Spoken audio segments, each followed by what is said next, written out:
Greetings, I read a rather interesting article. Her gist is that Princess Diana broke 2 marriages, her marriage to Charles, and nearly ruined her husband's parents' marriage. It cost Queen Elizabeth tremendous effort to repair her relationship with Prince Philip. First, Charles's fiancée Diana Spencer charmed the royal family with her fine manners, her ability to keep up small talk, her table manners, and most importantly, she said only the right things. On the sidelines of the palace, talk began of the royal family's decision to bind themselves to the Earl of Spencer's family through the marriage of children. Diana worked hard to achieve this. She spent weekends at Balmoral Castle, traveled with the heir on the royal yacht, and came to Sandringham for the vacations. On every occasion she made a singular impression on Prince Philip, laughing heartily at his jokes and chatting happily about dogs and horses. The modest Diana gave the impression of the ideal bride. Her parents had already made up their minds, and the Queen was displeased that her son was hesitating to propose to Diana.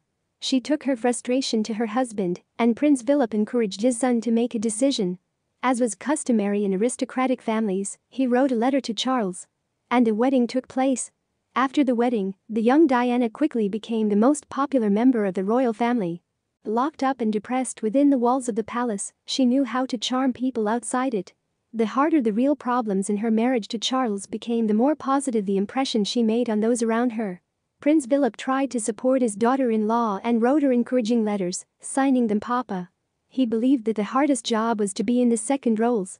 But Diane had no intention of staying in them. In 1992, she stabbed the image of the unshakable and sinless monarchy embodied by Elizabeth and Philip in the back. This year, Andrew Morton's scandalous book Diana: Her True Story.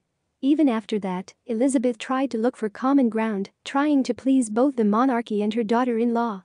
Prince Philip was furious and started a real war against Diana. He did not hesitate to rebuke her in public for bulimia and inadequate mental behavior, insulting her even without cause, demonstratively leaving the hall as soon as she appeared on the horizon. Elizabeth disapproved of Philip's actions and was an advocate of diplomatic solutions. She tried to save her son's marriage, though her own was already bursting at the seams. This went on for a full 3 years, during which time Philip and Elizabeth were on opposite sides of the barricade.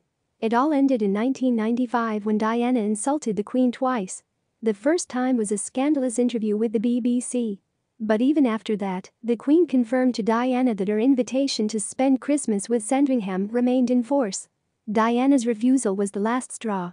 Prince Philip raped his wife in an armful and forcibly sat her down at a writing desk to write the heir's divorce petition.